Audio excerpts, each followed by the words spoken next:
Well, welcome from the high streets here in the Welsh seaside town of Llandudno.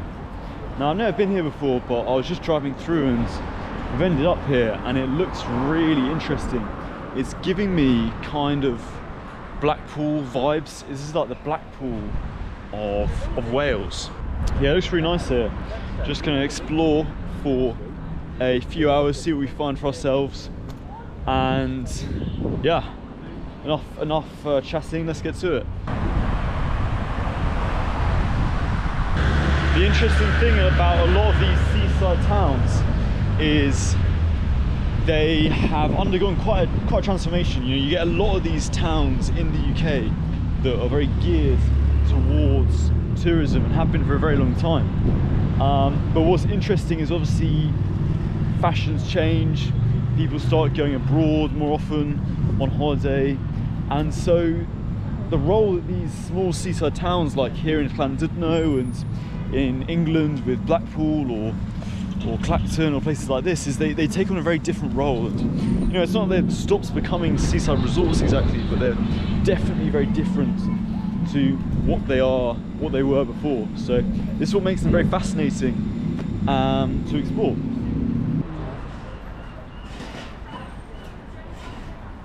So what I find very interesting over here is we've got a Coptic church right here in Llandudno.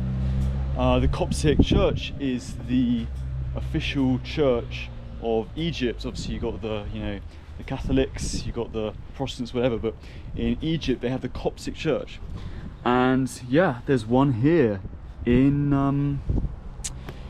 Llandudno, which is really weird. And what's even more interesting, sadly we can't go inside, but you can just see from the outside over here. It says that this church has been consecrated by the Pope Shenouda, so like the Pope in the Coptic Church, different to the Catholic Pope. The Coptic Church have their own Pope, and clearly this Pope has been to Llandudno to consecrate this ground so that they could build a church in there.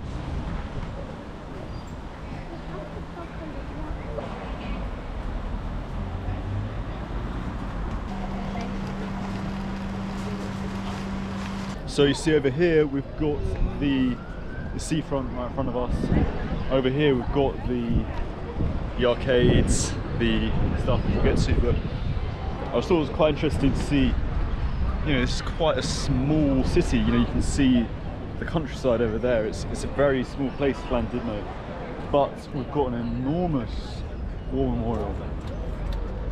That's the poppy, the kind of sign of the remembrance for particularly the First World War, but the Second World War as well. And then take a look at this. I didn't think it was a war memorial at first because it was so tall, but this is indeed a war memorial, and this one is in English. Okay, scopes and lights out top.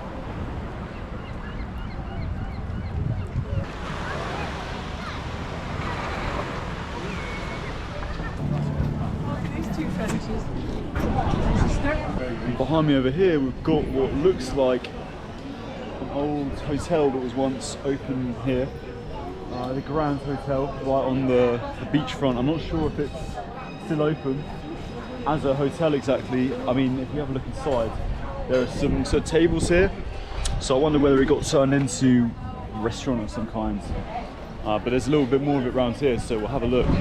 Presumably this would have been the big hotel that the most wealthy would go to if they were on holiday here.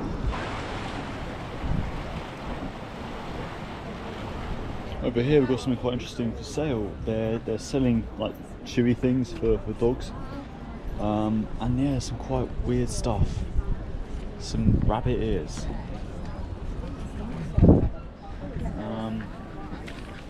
And a deer's hoof.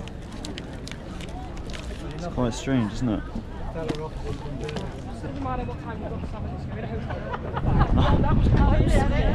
The other thing about here is that the seagulls are vicious. They're a real pest. very big and very aggressive, and yeah, you've got to be careful. I'm kind of worried one's gonna snatch my GoPro away, but so far we've been alright.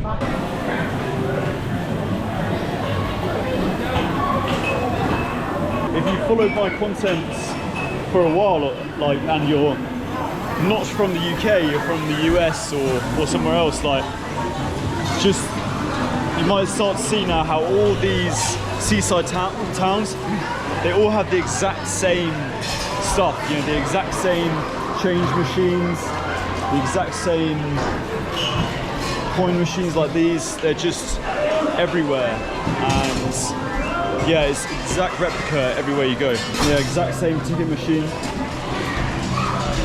Same as the ones in Blackpool, same as the ones in Clacton, you know. Oh, got a live performance here. This guy's going to play us some songs. The Shadows, Hank Marvin. Any Shads fans in? Let's do a couple, eh? Yes. Right, we'll start off with this one. This is called Dance On. Let's try and get a Hank Marvin sound on this guitar.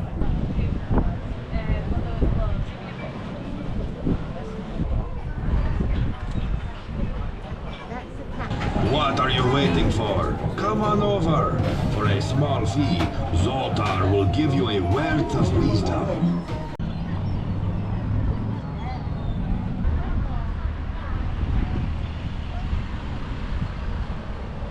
So all in all, I would say Llandudno is pretty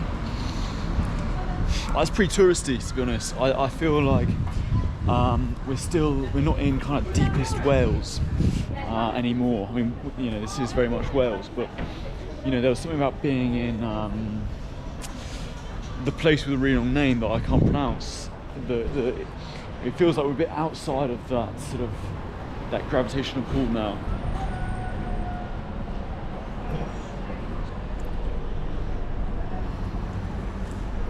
Gonna be quite curious to see what the Palladium, this is the spoons in Llandudno. Let's see what it's like.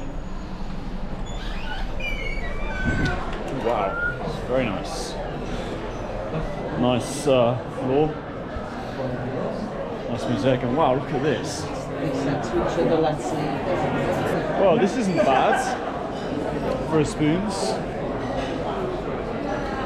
I think back in the day this was a theatre of some kind.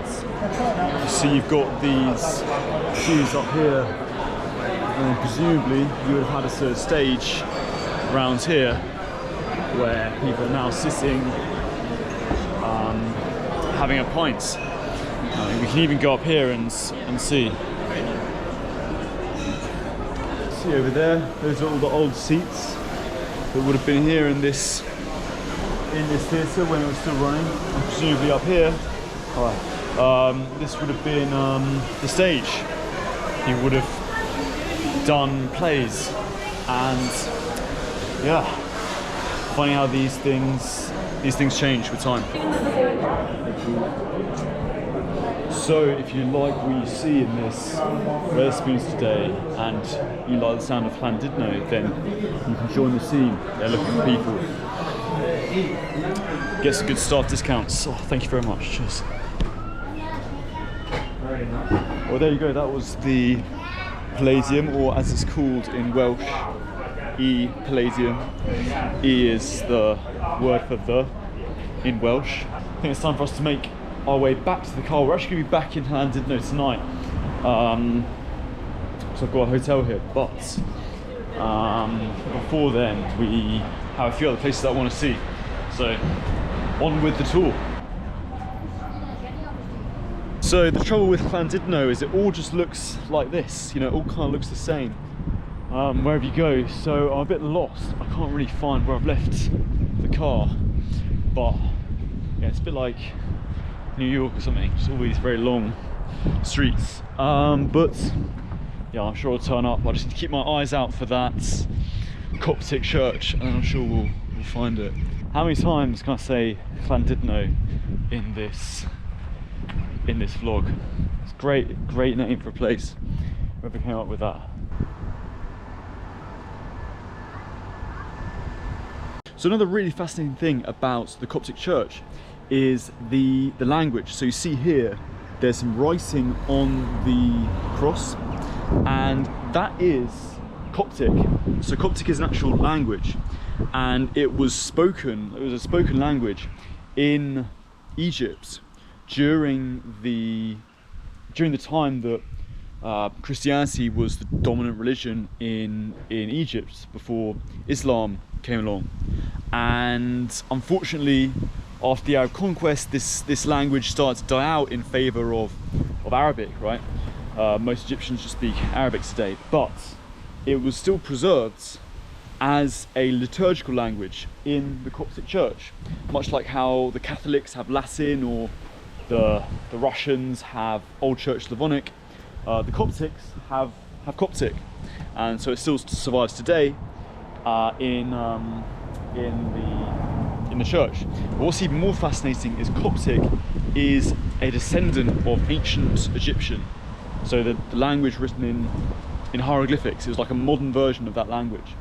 It was written in kind of Greek alphabet, but it was still descended from the ancient Egyptian languages that were written in hieroglyphics. So yeah, rather sad that it died out as a spoken language, but amazing that it's still preserved in some capacity in the Egyptian church. So anyway, I don't know why I'm spending so much time talking about the Egyptian church when we're here in Wales, but let's focus. Another thing that I find really exciting about Wales is just the fact that you're always so close to nature. Like, we're in the town still now of Llandudno, but if you just look at the distance over there, I don't know if you can see that on the camera, but there are these enormous mountains, well, not mountains, but like enormous highlands just over there in the distance.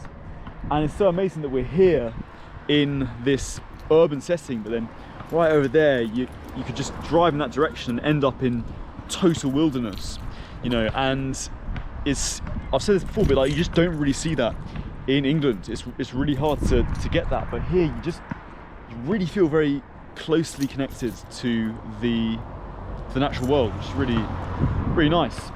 But anyway, let's head off to our next point of call.